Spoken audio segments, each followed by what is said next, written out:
Kel, I know what you're thinking. Now, what am I gonna do with those tickets? Well, since I got you grounded, I'll take them off your hands.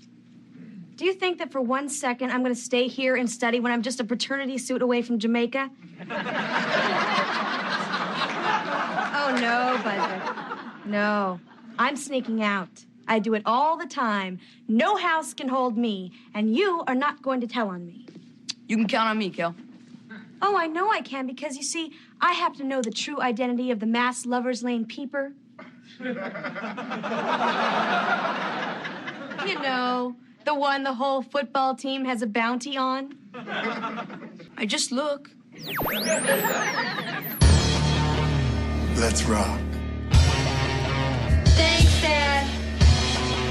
Can I get a whooping? Whoa, Bundy! No Man presents, live from the nudie bar, the Married with Children podcast.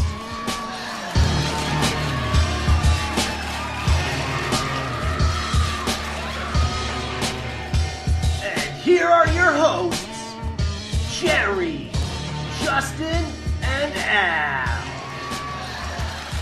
This is the escape day.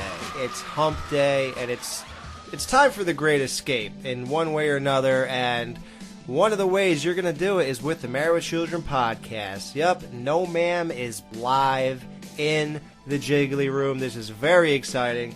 We are reviewing the episode, The Great Escape, which originally aired February 21st, 1988.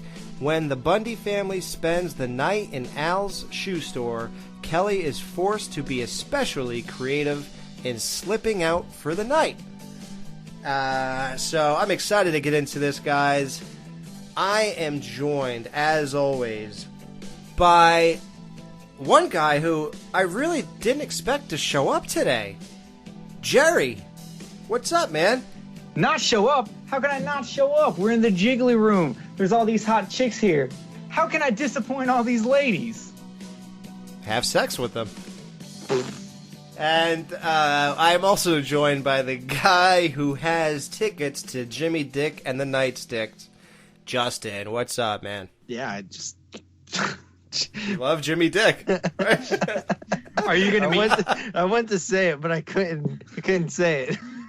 Dude, I had to. There was a part of this episode later on where when Kelly's talking about the band, she goes, "I'm gonna meet Jimmy Dicks," and I 100% like had to rewind that to make sure she didn't say, "I'm going to meet Jimmy's dick." But I had to rewind to make sure there was not an S on Jimmy to show like the apostrophe S for possession. Also, did you know that the title for this episode is a reference? What book is The Great Escape? Who wrote that book? Well, I was talking about the 1963 action film, but who wrote that? Didn't it the same guy who wrote that wrote Under the Bridge Kauai or? I think he wrote The Bridges of Madison County. What? Yeah, it is the 1963 action film. It starred Steve McQueen, James Garner, Charles Bronson, Richard Attenborough, Donald Pleasance from the Halloween movies, James Coburn, David McCallum, James Donald. Dude, this is like a major reference. I don't even know. Like, I suppose they escaped from somewhere in the movie. But... They do. It's I love those old war movies. That one, Under the Bridge Kauai or whatever the hell that one was called, Tora. Dude, those like war movies from the 60s and 70s were fantastic. Yeah, and speaking of McQueen, everybody check out the movie Cold Hand Luke. Is it called Warm Hand Luke? I forgot what temperature his hands were. The warm hand or cool hand? I thought it was cool hand Luke. I don't know. All right, so the Bundys have termites, guys. That's the big dilemma going on in the life of Al Bundy and his wife and children who probably could care less. Hello? Carol? Bud Bundy here. Hello?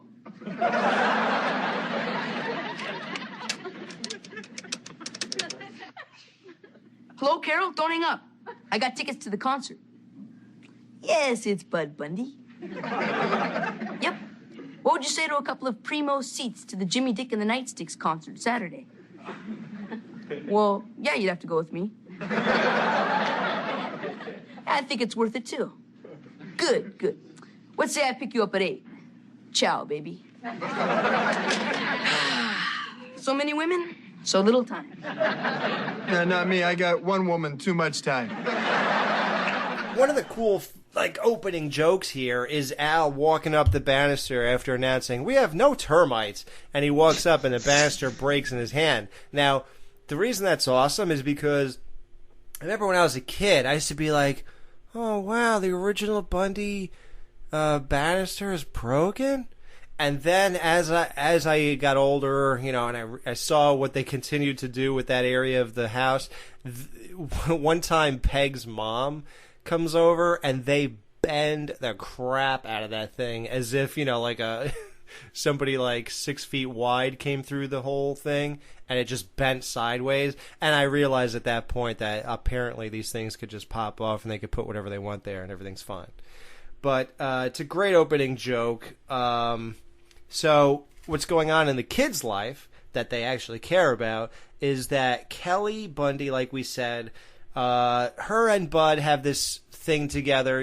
I suppose that Bud gave her money and she was supposed to go to the Ticketmaster and get her and Bud, Jimmy Dick, and the Nightsticks tickets. Now, did you guys look that band up? I mean, the Marrow Children's famous for giving kind of cool names to bands that don't exist. I'm still trying to figure out what Bud means by I finally got a date with a chick with curves.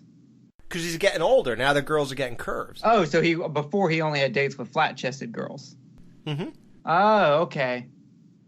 I dated a few Angelas in my life. Angela? You're Angela Baker. And my obsession with fire. Kel, did you get the tickets for the concert? I sure did, and backstage passes. All right, Kel, you're a goddess. Give me my tickets. Oh, I decided not to get you any. See, it was either use your money to get 4 regular concert tickets or to get 2 tickets and 2 backstage passes for me. So I'm taking my ugly friend Mandy. That way Jimmy will only look at me. I'm so happy. Well, Kel, I'm happy for you, but what the hell about me? Oh, Bud. I'm gonna meet Jimmy Dick. He's got this house in Jamaica. Do you know what I would do for a house in Jamaica? Yeah, the same thing you do for dinner in a movie.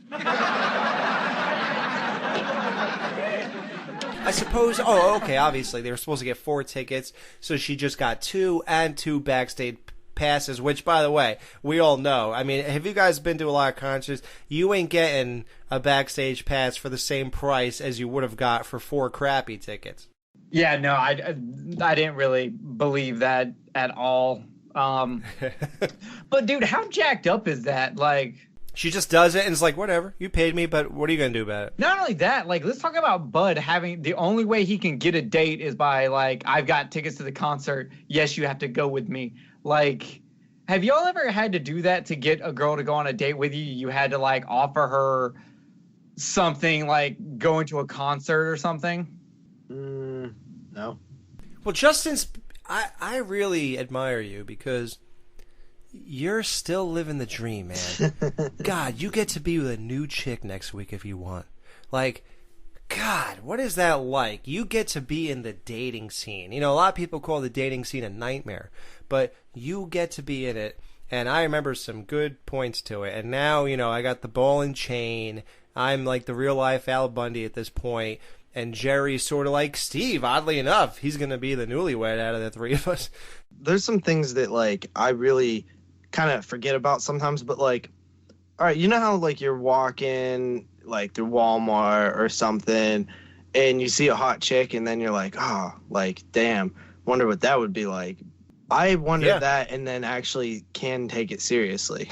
So it's pretty nice, right? Because if I want to go talk to this girl and try to make something happen, I can, and just knowing that, I guess, is pretty comforting.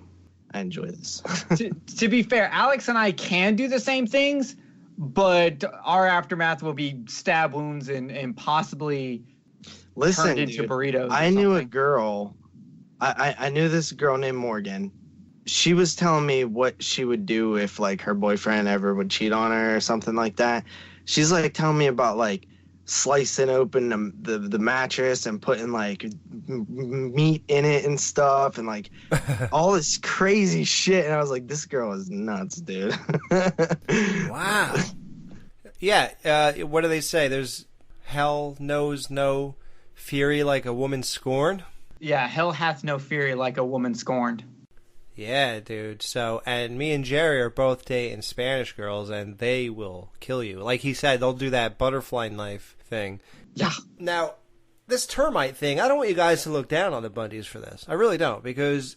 Is it termites or is it just the house settling? No, it's termites. And even the finest homes have termites. Of course, they get them from homes like the Bundys. Yeah.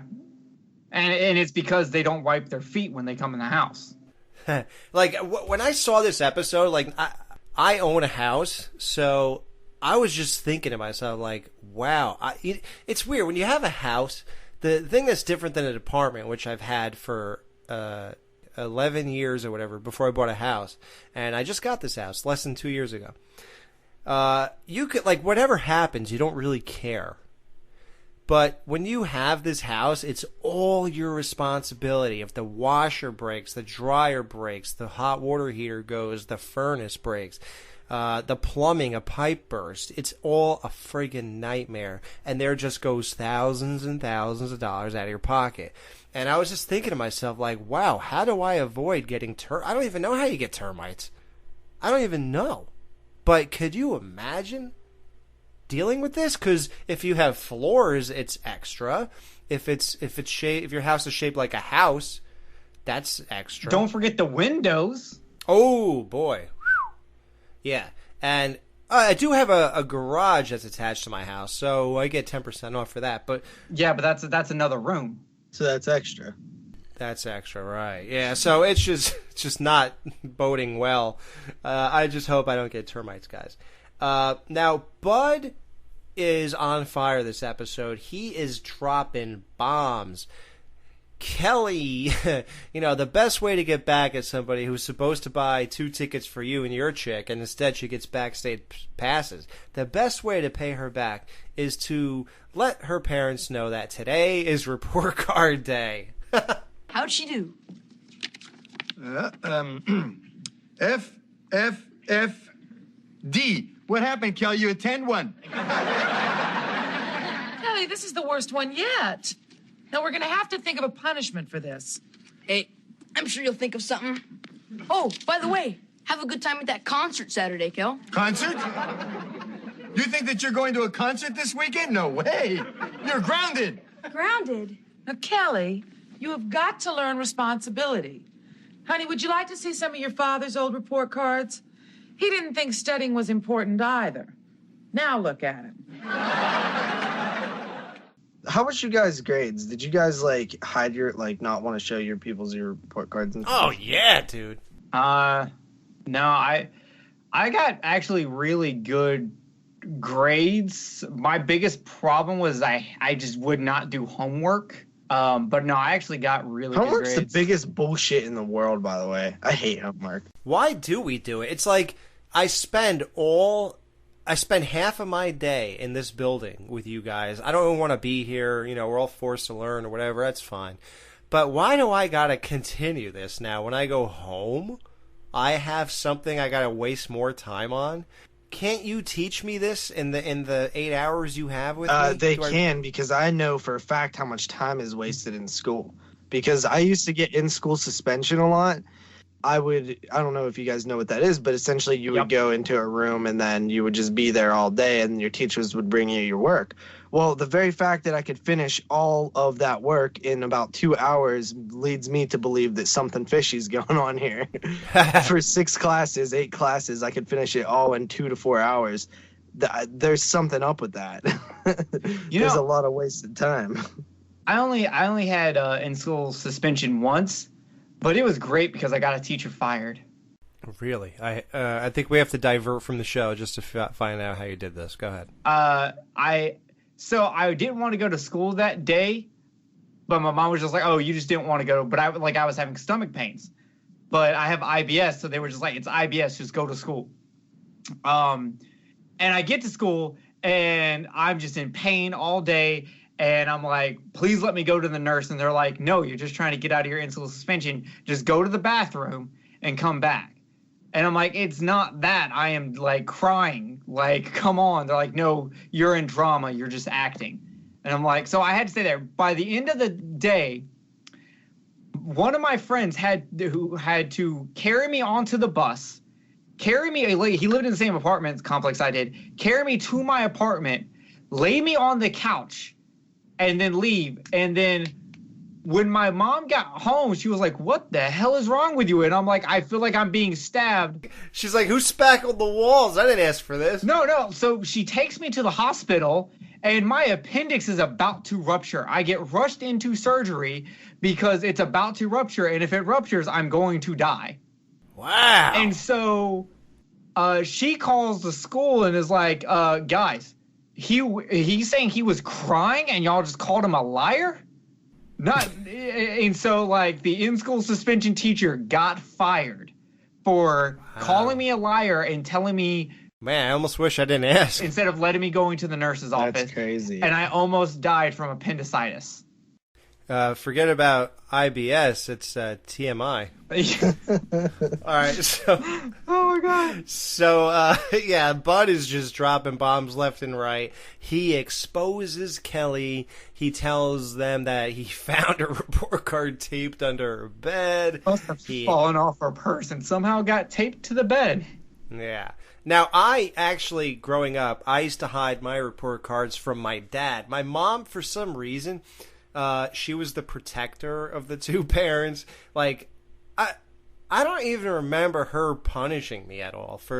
I was the worst student. All I ever got was unsatisfactory behavior. He does not pay attention. He's off in his own world. He's doing this. He's doing that. He's not a model student. He's distracting the rest of the class. That's all I ever got, guys. I think I might have told this story already. I'm pretty sure I did, but I forgot. I was thrown out of high school the first year I was in a Catholic high school. They threw me out, and they put a note saying he's not welcome back here, blah, blah. So then I had to go to, this public high school in a very bad neighborhood because of that. But so, I was not obviously the best student at that point. I wouldn't say class clown. I don't think I ever took it that far, but I was definitely just nothing but a distraction to everybody. And I didn't focus on anything. So it's actually amazing. I ended up sort of normal. It goes to show you that you shouldn't put too much into that.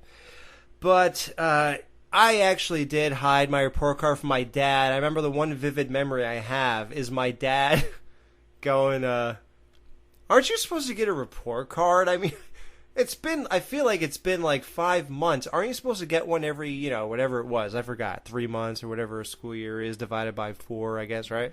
Yeah. Yeah, so I think he said, aren't we supposed to be getting it?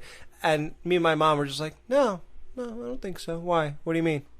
But Kelly, guys, we're not allowed to make these things. We've been over it 100 times on the show. It's one of our uphill battles here. We're not allowed to talk about Kelly and sex and things like that, or how hot she is, because she's just too young. But they are not shy on the show at all. I mean, Kelly literally out loud says she's one paternity suit away from Jamaica, which is where Jimmy Dick has a house. That line was killer. Now, Jerry, I heard that you're the masked Lover's Lane peeper. Is that right? I mean, do you have any proof? Or are you just going by what the football team says? I found a pair of gloves and a flashlight, Jerry. If it does not fit, you must acquit. Aw, and here I see, it's so good, but I was still waiting for you to go, I just look. But you somehow topped it. Good going. So what do you think about that? So Justin, if you're on a date with a chick, because now we already established you get to do that kind of thing, and you're at Lover's Lane, because we've all known those really exist.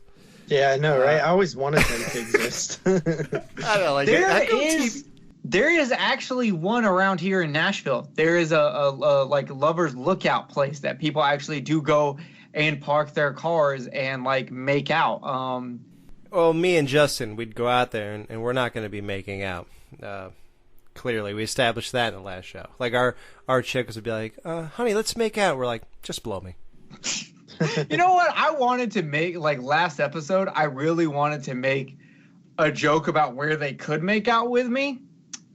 But I was like, no, we're too high class for that. I'm not going to make that joke. And here's Alex with a blow me joke. I'll edit it out. No, that was fantastic. I just want to say that I just find that hilarious. Now, okay, guys, we're trying to like not go too crazy here. That's not true. Let us know. Actually, this is a good question. Let us know in the Facebook group.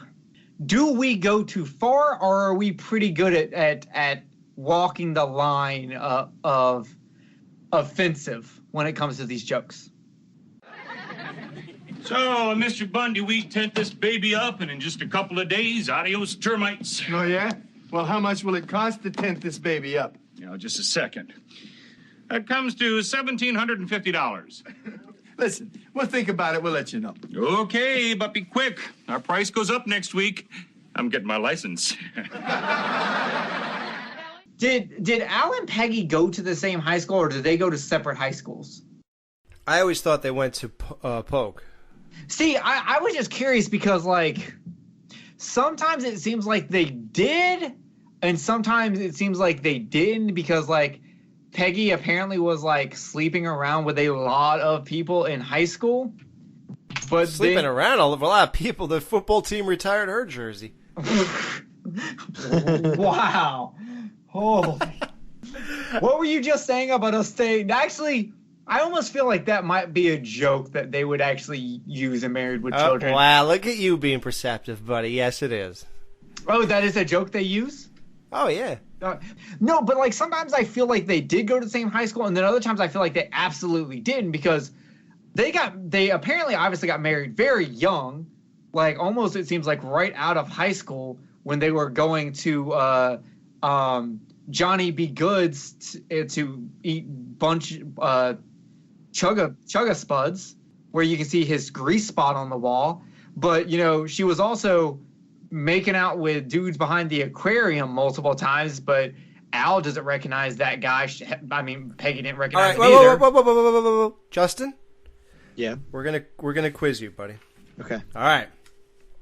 Name all 4 of the guys that Peg Bundy made out with behind the aquarium. Dude, get out of here. What are you talking about? Yeah, they went to the same high school reunion eventually, and Peg knew all the girls there. Oh, okay. And they said it was Al's high school reunion and not Peggy's high school reunion? They're, I think, playing up like Al and Peg are the same age. Okay. Which they're clearly not, but yeah, so I think that's what they're going for. Yep. Okay, so I was just really curious because it was starting to get to me, and I remember, and I have in my notes, did Al and Peggy go to the same high school? When she was like, your dad didn't think studying was important either, and look where it got him. All right, now here's the thing I was alluding to in the last show, which is why Al should not have told Peggy he loves her. I want a fresh pair of eyes on this one. Justin, how did you feel when Peggy put Al on blast like that with this, like, who is he? He's a shyster, lowlife termite guy who doesn't even have his license. And Peg is putting this guy in some kind of pedestal here. Guys, I'm not even joking. I didn't like it. And I was like watching it this time around. I was like, yeah, this is not funny to me. I don't think it's cool. I know we joke around, but emasculating Al in front of this termite killer who's just nothing but a rip-off artist is not cool to me. How did you feel with a fresh pair of eyes? Ellie, you see what happens when you study? $17.50 a job, $17.50 a year. Yes? No. Winner? Loser. I mean, I guess I didn't take it as serious as you and like take it for like what's actually happening. You know what I mean? But like when you think about it, yeah, that's kind of a shitty thing to do with your husband or whatever. But I guess I kind of didn't look at it like that. I just took it more as like, oh, like it's an insults like they always do. Yeah. All right. Winner, loser, yes, no, like all that stuff. I was like, Suicide, reason. yeah. Thank God Al came back with a good one, but damn. Okay, so hold on. You know what? You gave us a question. I'm giving Mr. Expert. I'm giving you one. Cliff Bemis, who plays the termite guy here, would later return to Married with Children. Ooh. Now, he returned, and you only saw him from the back and only heard his voice. Oh, God. What? And it was in season 11, Oh, Requiem for a Chevyweight, part 1. What part did he play? No, I cannot. Okay. What is it? Al's father during a flashback. What? Yep. Oh, and that's not. Oh, trust me. There's someone else in this episode we will get to also. Listen, I can squeeze you in on Saturday. Saturday's fine. Saturday. Is a check okay? No. That's just great. $1,750 for a tent to put over a house. Listen, why don't we just borrow one of your mother's moo-moos? The hell, if she doesn't wash it, we won't have to pay for the poison either. They got to put a tent over the house and fumigate. Now, clearly, they cannot sleep in the house at this time when this is going down, so they have to find somewhere to sleep. And Al says he's clearly not paying for a hotel or anything like that. The best idea was that they should just live in the shoe store until the house is livable again. Do you need a license to be an exterminator? Like, do you have to have a license for that, or can you just do that? Because, once again, Al could sue the living hell out of someone and doesn't even think about doing it. I would assume you need a license. The dude admits he does not have a license, and he's obviously, like, doing some... he's got to be breaking some FCC rules or something with this. With how much he's gouging these prices, doesn't have a license. I don't know, I'll get with the Better Business Bureau or something, but like I feel like you could sue this guy. Yeah, the Bundys don't seem like they involve police or lawyers in any of their affairs. It really doesn't seem like that. But I had to hit that real quick before we went on. Oh yeah. Now wait, would either of you guys, if you like worked in the shoe store, I gotta say, I don't think it's that crazy to have my family sleep in a shoe store while this is happening. Like, I think that's kind of okay. Am I crazy? I sleep at my work all the time. Hold on, I think someone's To me, I'd be like, well, yeah, if it's 1 or 2 days, I mean, guys, it'll be fun. Let's get the sleeping bags out, gather around a flashlight and do hand puppets. It'll be amazing. And I'm not cheap or anything, and I'm not poor, but at the same time, I feel like I don't like to waste money. So I think it's perfectly fine what Al did, although it was very awkward when the Mallplex Theater got out and all the people were looking at the family inside the shoe store. It is what it is. Now, Al Bundy, he's going to be known. Like, you guys got a glimpse, I suppose, but you still don't realize what a amazing trope it's going to be when Al Bundy walks in the front door for like 50 episodes for the next 220 or whatever we're doing. He's going to talk about a fat woman came into the shoe store today. And you're going to love it. You're going to love it every time. As soon as he says it, you can't wait to hear the next sentence. But sometimes a fat woman does not come into the shoe store. And Peg wants to know, are these the girls that you keep complaining about? And we cut to Al rubbing the ankle of an amazingly hot chick who you guys should recognize. Now, Jerry, how much research did you do, buddy? Okay. Here we go. So you should know the first episode, right? Yeah, so the chick in blue actually is a recurring character and actually has a name. Do you know what her name is? No. It's Jade. Jade is a porn actress whose actual name is Terry Weigel. She was born February 24th, 1962, and appears as Jade in 4 episodes of Married with Children, The Great Escape, Fatherload, My Mommy, The Mom, and Do You Think I'm Sexy? Wow. But I did see other things online saying she was in, because, okay, it says she's in seasons 1 through, 4. Right. Clearly, we talked about her. But they only, her actual credited scenes are only for those 4 episodes. But they say she's in season 1. So I got really conflicting information there. But anyway, she's a former Playboy playmate. That was April 1986, by the way. Whoa, slow down. April 1986. Okay. Yes. She has appeared in over 150 adult film and video titles. And she was also in some actual movies. She was in Predator 2, Return of the Killer Tomatoes, and Cheerleader Camp.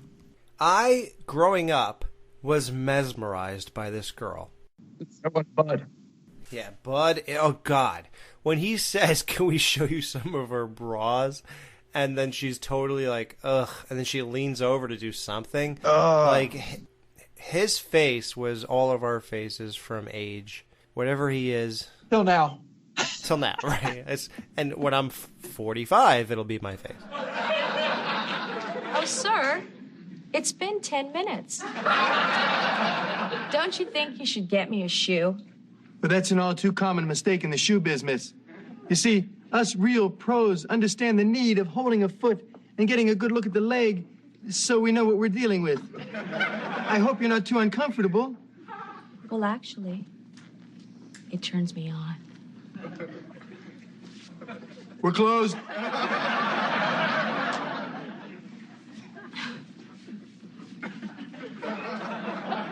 Go home, Peg. I am home, Al. We're here, Dad. Oh, Dad. While you're here, can I show you some of our bras? I think I better be going.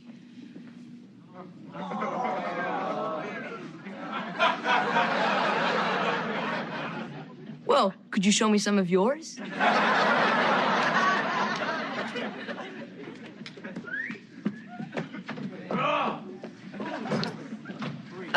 Al, are these some of the fat women that you're always complaining about? That chick is pretty damn hot. Dude, the way she walks out of there. Yeah, like she is that go-to girl you cannot ever deny. And let's say, we gotta say it, we gotta label her, guys. She's 80s hot. Can we all agree on that? She's 80s hot, but even now, I'd take a run at it. She almost looks like someone who dressed for an 80s party now. Right. Do you know what I mean? Like, she's not 80s hot and I would only bang her in the 80s. She is 80s hot as a functioning thing. Now, let's all give her a rating. This, I'm sure we could, even Justin, I'm sure you remember how she looks, all right? Mm-hmm. Okay, let's get here then. Okay, right? I give her, I'm going to say that only her face, it's hot, but it has there's a little twinge to her face that I'm not 100% on. So I'm going to give her a solid 9 out of 10. Yeah, that's right where I'm coming in as well. So I can't remember. There was another girl that we gave a 9 to, or I gave a 9 to, but I think this girl's in the lead right now for the season.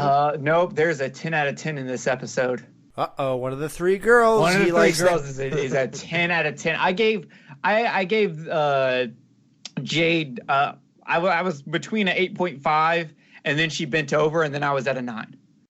Yeah. Yeah, you can't pass Jade up. But, she leaves, and 3 more come right in. Oh, there is giving today. There is giving today. Okay, now, Justin and I, even believe it or not, even I don't memorize the other ones. I memorize. You know what? Maybe I do actually. I know there's a blonde, and she makes like. There's the blonde's the nymphomaniac. Right, and who's the one who actually wants shoes? She's brown hair. Yes. Hold on. I think did I write down some descriptions? Hold up. Hot chicks in workout clothes. Now, how about this? Like, people used to walk around like that today, and it's like it's the same thing now, except with yoga pants, right? Right. I love it. Well, that's better. It shows more back then because they did that weird spandex Yeah, that spandex thong thing. Yeah. We're closed. No, we've never been more open. Right. Okay. The brown hair girl with the pink top and the blue shorts who originally wants to buy the shoes is the hottest. She is a 10 out of 10 to me. Oh my God. Yeah, she is really gorgeous. Smoking. The blonde was okay, but her face was a little too skinny. Like, it was a little too 80s cocaine. And the black hair girl was hot too, but I don't know, man. That brown hair girl. Yeah, I'm with you on that. Yeah? Okay, now I'm freaking out because this never occurred to me. I'm a pretty good hot chick looker. Right, me too. So I'm actually, I'm feeling worried here that I'm off my game. So that's not a good thing. I will go back, and we will obviously, guys, the beauty of being on our Facebook group page is that the show does not end here. You know, we're live. We're in the Jiggly Room right now. We're looking at tons of hot chicks. You guys should come down when we do a show. You wouldn't believe what we get to stare at while we're doing this. I don't even know I'm focusing on the show, quite frankly. And so that's the great part, you know. We're doing it, and it's happening. But you got to go to the Facebook group page because that's where the show continues, you know. We have polls, the crazy things Jerry says. We vote who agrees with him, who doesn't. Oddly enough, you wouldn't even believe it. Most people don't agree with anything he says. No, that's pretty normal for my life. So far. But I think people are gonna come around and you're gonna say things that make more sense pretty soon. I really believe that. Maybe everyone will be on my side when I bitch about Steve leaving. Ooh, dude, I am dying for that day. It'll be such a landmark. I feel like you should get your own episode, and it should be called Ode to Steve, where you just sit there and you go through every episode, like you see the listings of the names, and you talk about, you know, in the episode, if I were a rich man, I mean, if I could only sit in Steve's bank for 5 minutes, make believe we're passing gold bricks back and forth with each other. Yeah, man, Steve's the best. I'm not crying, okay? There's a bug in my eye. Something in my throat. You have 2 seasons and 4 episodes left of Steve. So if I were you. Now, let's get back to the chicks. Well, it's closing time. No, really?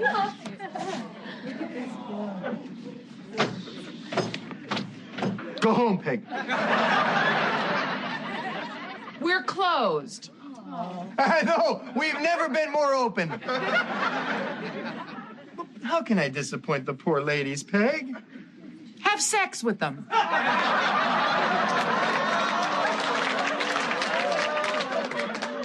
I intend to.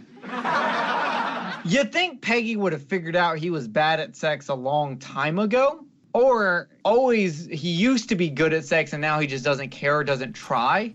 Because he got married, yeah. Yeah, but you see this all the time with, like, married couples or... It's the same argument. Did you know she was going to gain 100 pounds for a year you were married? No. See, you can't know that. There's no way for you to really know that. But he got bad as they were married. Okay. She's not a baseball mitt. Dude, Reese knew I was bad from the get-go. She didn't marry... Right. She's not marrying me for that. Yeah. She's not going to complain in 3 years, well, you got really bad at sex, because I'm just like... Well, I think it's only uphill from where you are, right? There's not much left for hills, mountains, valleys, nothing.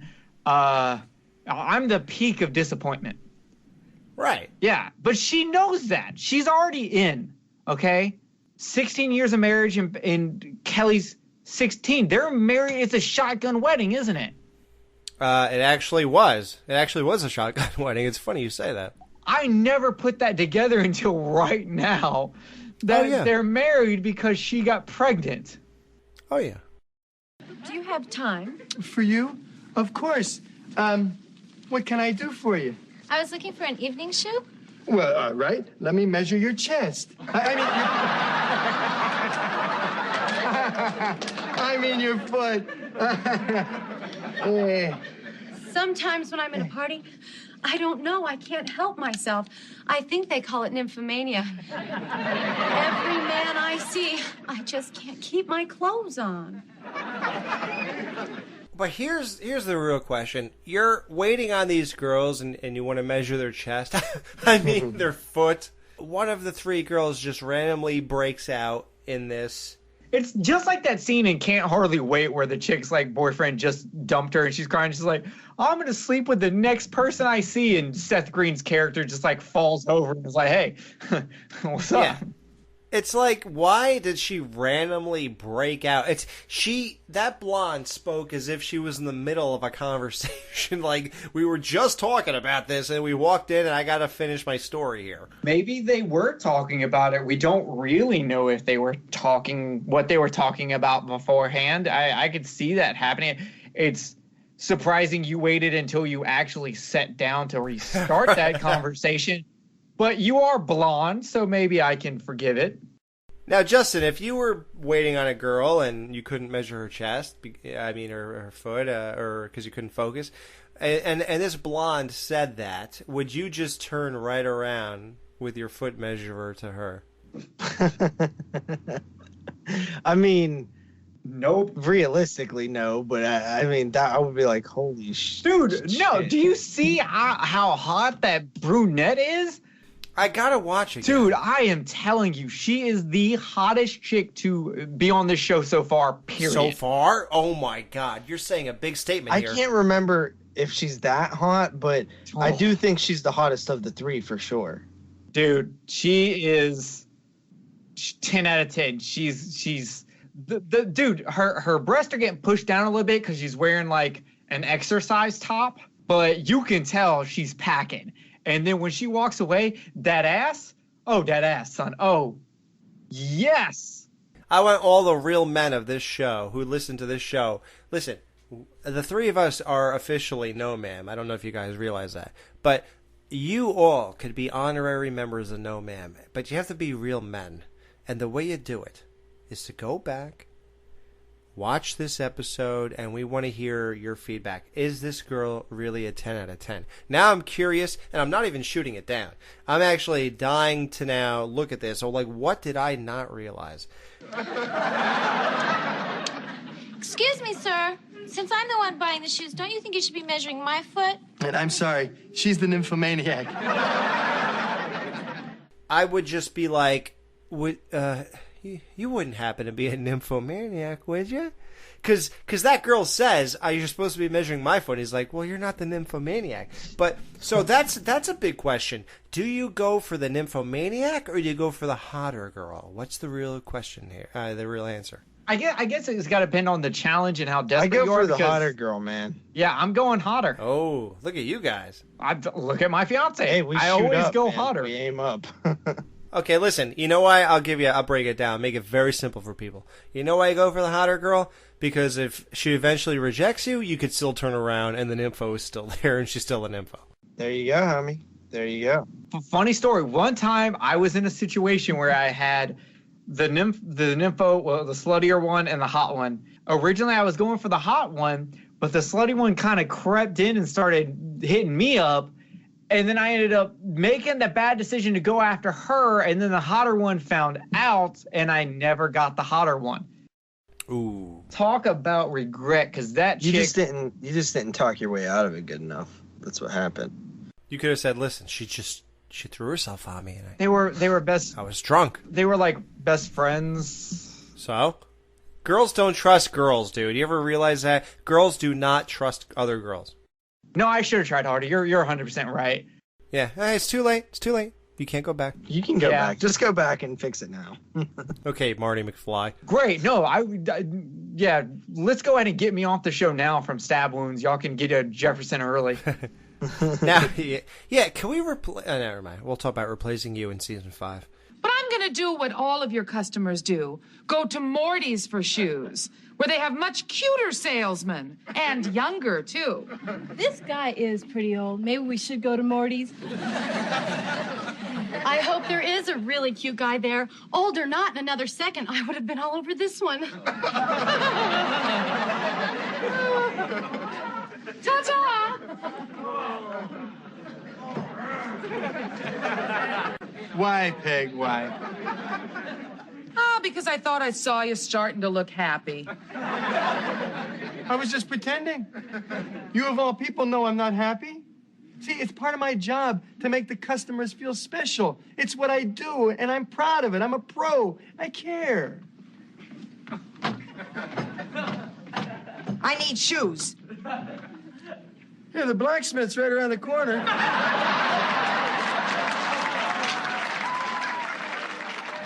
Do you guys have a Vista card by any chance? Is your credit card a Vista? Do you mean Visa? Visa? You mean Visa? Oh, is that what I mean? No, because I'm living in Married with Children land. Oh. Now, I don't normally just bring... actually, I do love that kind of stuff. Like, I love when they fake things and stuff like that. And this is the episode of... I know what you're going to say. Why are you looking at that when there's 3 girls in the shoe store? Okay, guys, listen. I don't know if it happened after or whatever. My notes are very blurry.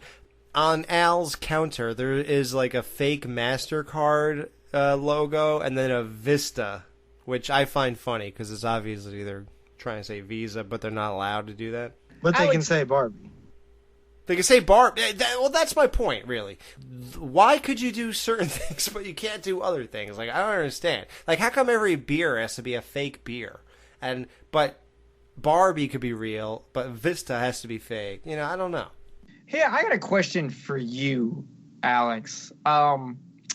You talk about in this episode how mean Peggy is to Al. What about Al right here, like, openly flirting with these girls right in front of his wife? So what? She knows it's a...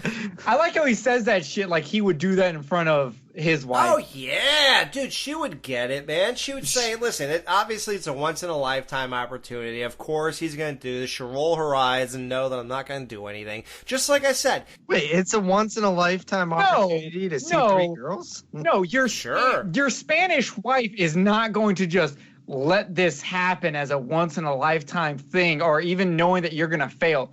No, I'm sorry. I don't believe that for a second. Tiffany yelled at you because of you talking about the side of the bed you want to sleep on. I highly doubt that she won't run up into the nudie bar and jack you up for flirting with one of these strippers. Maybe you're right, but I feel in my heart of hearts she'd get it. But you're saying, but it's okay for Al to do this to his wife, but it's not okay for her to do to make fun of him a loser. Yeah. I feel like it was funny what he did with Tiffany a couple episodes ago. That the hot chick that Bud found, the homeless girl. That is hilarious. And like I said, it's that same safety net. If Peg's right there, she knows nothing's going to happen. So it's okay to do that kind of stuff. And usually when Al gets tempted with cheating, it actually ends up with sex for Peggy. Yeah. Whether it's a blonde wig or if it's staring at a leg and running upstairs with you, sure. Also, that's the other reason Al went for the nymphomaniac. She's blonde, and we all know that's his weakness. It is. Okay, Justin, your dad says you're going to live in a shoe store for a night. He starts doing a hand puppet with lipstick on his pointing finger and thumb and talking to you. What do you do? I mean, first of all, I wouldn't mind staying like in the shoe store. I would make sure to bring like a laptop or something. Okay, so Kelly, let's not forget her objective here. So Kelly's clearly grounded, and she's not going to the Jimmy, Dick, and the nightsticks. I mean, it's funny how all that stuff is just penis related. Like almost Jimmy, Dick, nightstick. I mean, it's just like they just said, well, penis, penis, penis, penis, penis. I hope nobody isolates that one. So, She can't go to this concert. That's the whole point of this episode. Clearly, you guys ran to your DVDs and watched it before listening to our show and not relying on my clips, right? Yeah, of course. So you all know that. So now Kelly has to sneak out of the shoe store. Now it's hard. They're all laying next to each other in sleeping bags and stuff like that. There's a lock on the door. Al tells where the key is and all that type of stuff.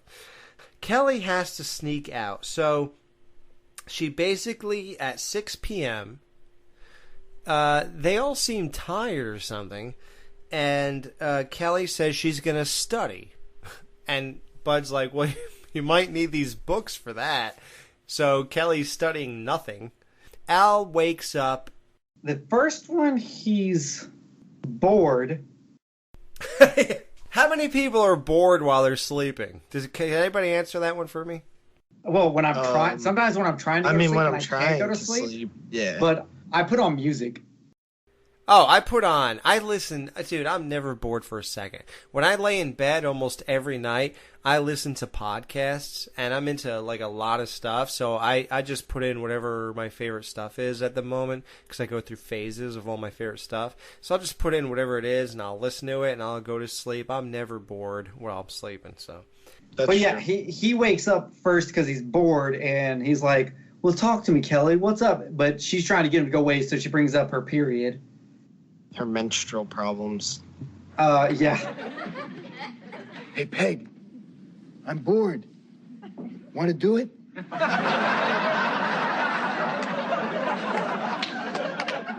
Hell, the kids are here. Okay, but remember I asked. See you in the fall.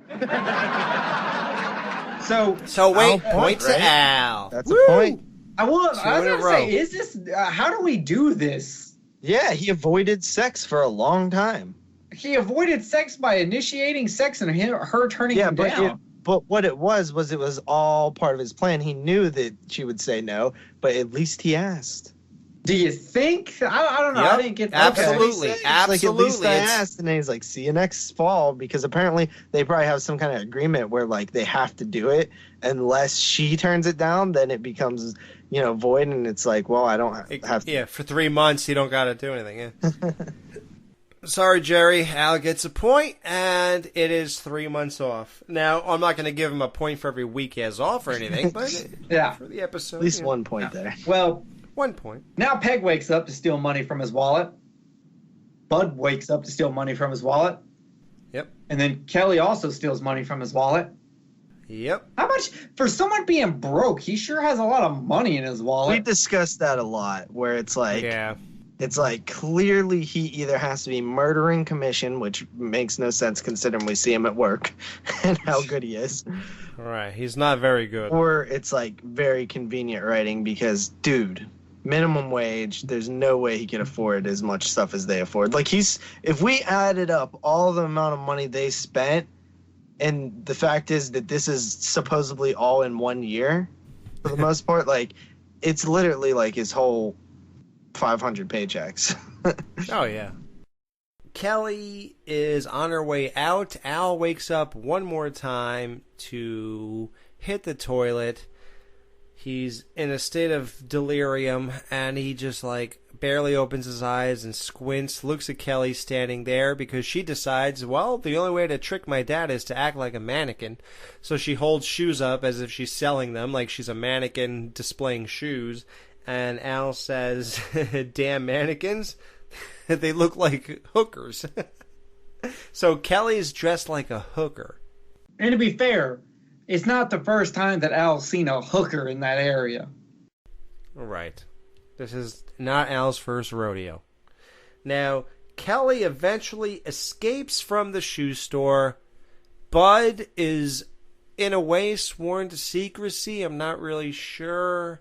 Maybe because he's the lover's lane peeping Tom or whatever. Like, wait, why is he being quiet about it? Like, how come he don't say, hey, Dad, Kelly's leaving? Oh, because the whole football team has a bounty on his head. So Kelly escapes, locks them in, by the way, and Al has the only keys to get out of there, so God she only has knows. the keys now. Yeah, well, that's what I'm saying. So she took his keys. Yeah. So God only knows how he's getting out of the shoe store. What's that, Dad? That's Satan, the mall guard dog. Don't worry about it. He can't get in here. It's a good thing, too. He's a real killer.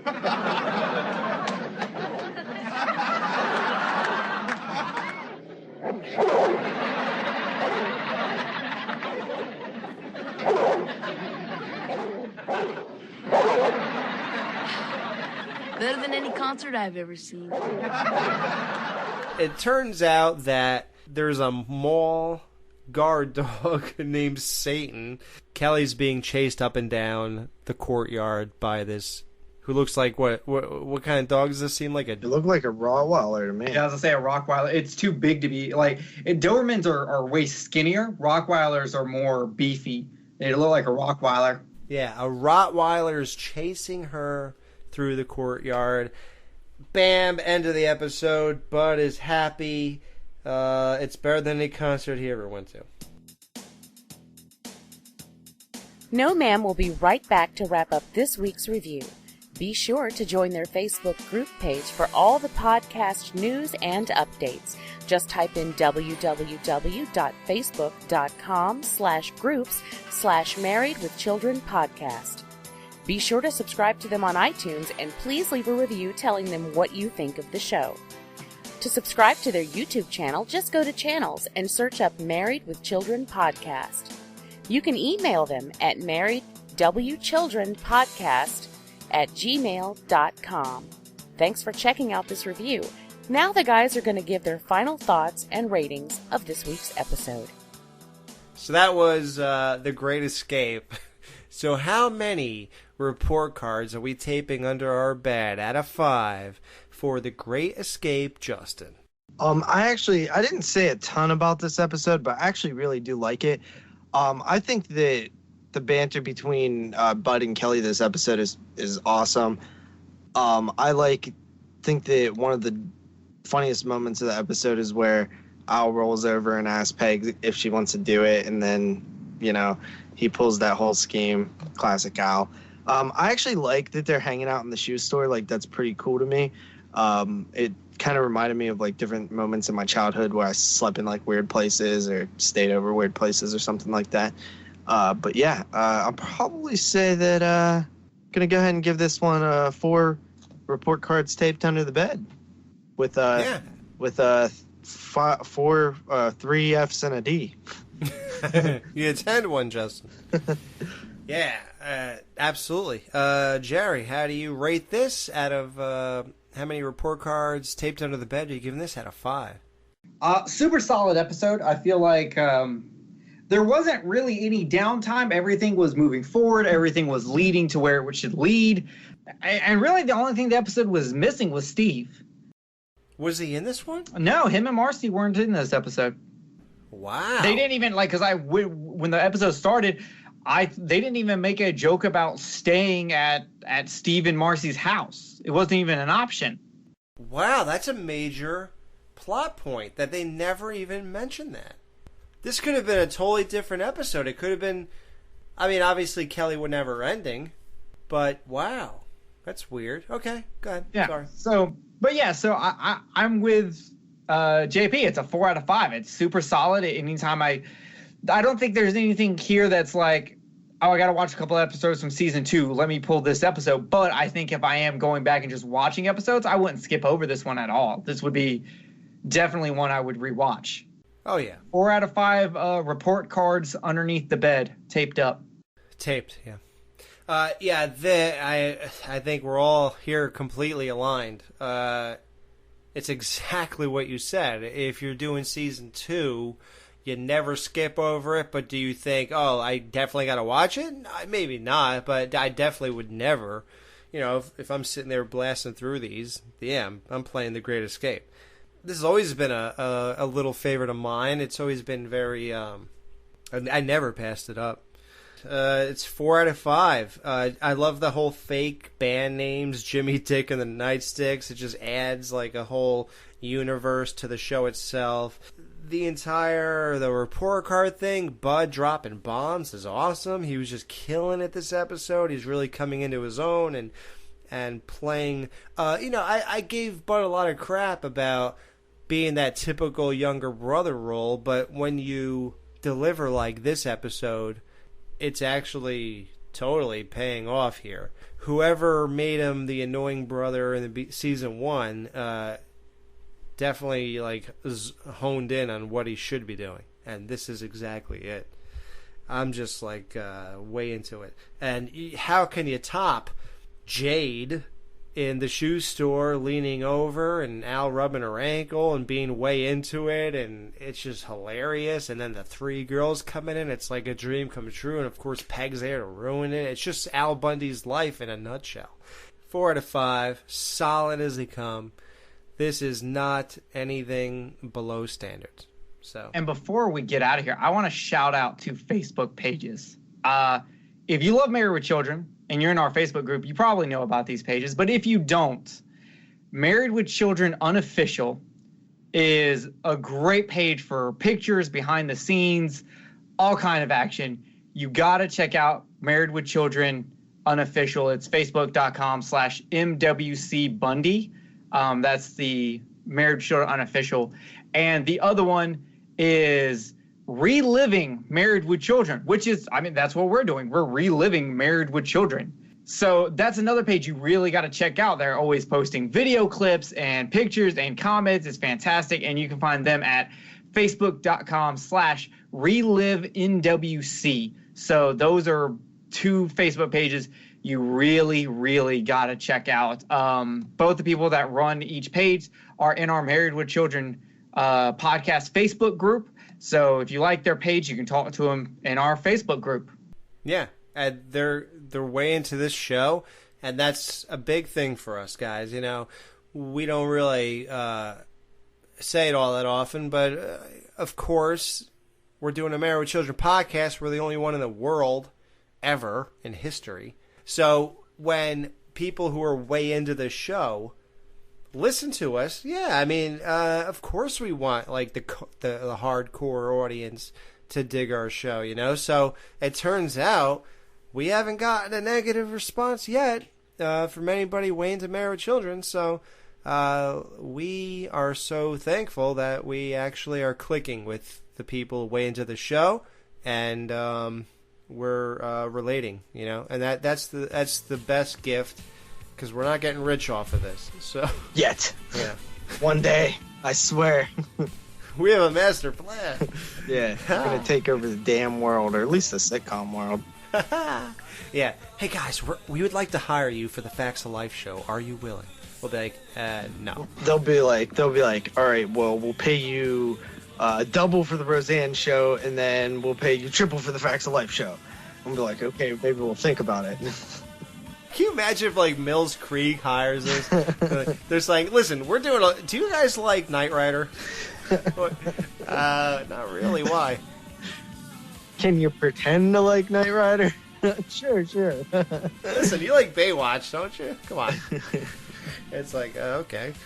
All right, so everybody be sure to tune in next week as we review Impotent. When Marcy dents Steve's brand new Mercedes, she finds it affects more than just his performance on the road. Only 4 episodes left in Season 2, guys. Be sure you are there as we wind this down, and we are going to amp it up. We're going to really make these last 4 episodes big shows, guys. So be there for the last 4 reviews of Season 2. Man, that was a show and a half. All right, guys. I'm hitting the sack, so... Yeah, I'll see you guys later. Alex, why are you zipping / having a sleeping bag? Dude, I was working about 2 days ago, and these 3 chicks, man, they were so hot, and I flirted with them, and I forgot to hang up my phone. I was talking to my wife before they showed up, and she heard me, and I'm sort of in the doghouse, dude, so... I'm sleeping in the jiggly room tonight, man, so I don't know what to tell you. Jerry, What do you have? Why do you have a sleeping bag too, man? My house is being fumigated. Termites. They didn't wipe their feet. Just wipe your feet, and we won't have this issue. And now, I gotta sleep in the jiggly room. Wow.